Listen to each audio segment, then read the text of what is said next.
This is the main page of our RecruitMe application. So here we can see we have a student sign in as well as an alumni sign in option, and alumni can also sign in using the Google login.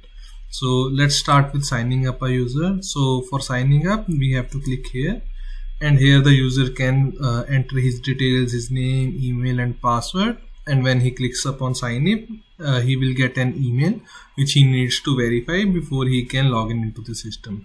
So we already have created a user. Let's go and log in. So when I go and log in, so I'll enter the credentials. So this is one of the user's credential. This is a student user.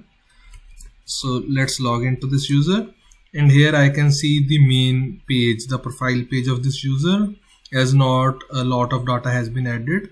So let's start by changing the profile picture.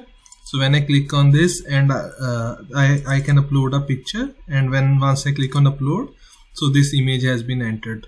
Similarly, a resume can also be added. We have already updated a resume, and we can click it and view it from here.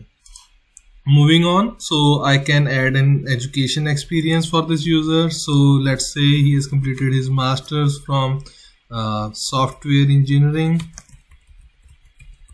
from 2021, and when he clicks on add, this will be added to his education list. Similarly, the users can enter his or her group details and the skills.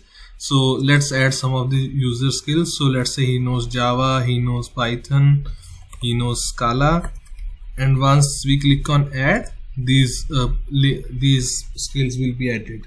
And if he has enrolled into any group, it will be shown here, and all the connections he might know. Let's say this is a recommendation that he might be knowing this alumni, and he can go and click on his page, and here the other alumni profile will be shown here, and he can see what is his education and experiences and so on. Let's go back to the profile page. This is the profile page. Now as I have added the skills, the jobs portal has a cron job which will update all the recommended jobs for this. So here I can see some of the recommended jobs, and once I click on this will redirect me to that website so that the user can apply. And if I click a soft click, this shows the details and description of the jobs. So these are the top recommended jobs based on the skills he has entered.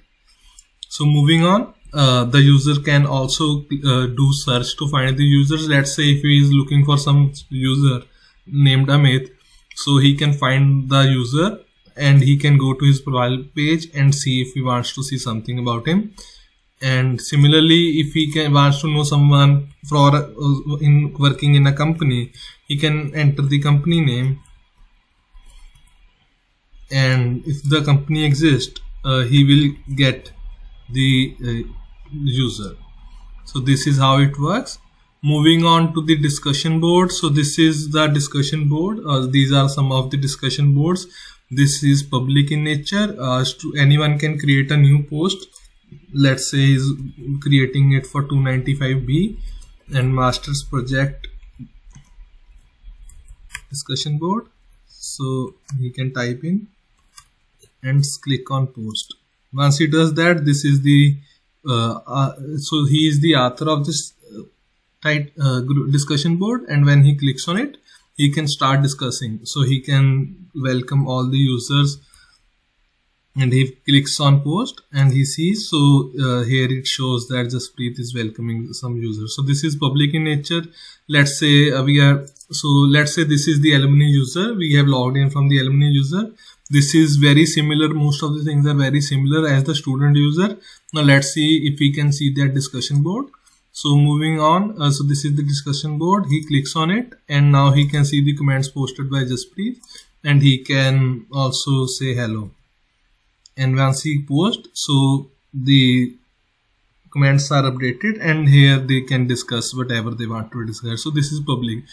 Moving on to the groups. So basically alumni can create a group, and all the existing groups will be shown here. Here there are no groups. Let's create one. Only alumni user can create a new group. So let's say it's a mentorship group. Some description and the type of group, that's mentorship, and the size of the group. You can have any arbitrary size. Let's say we start with a 10 group size. Once it's submitted, so the group will update and now he can open that group. So this is the group. As you can see, there are no members here and only mentor's name is shown. Now let's say a student is looking for a group. He can find that in my group, in all groups, and once he clicks on that, the group will open. So he can send a join request, and once he does, his request is pending, and here the alumni user can see who has requested and he can approve that request.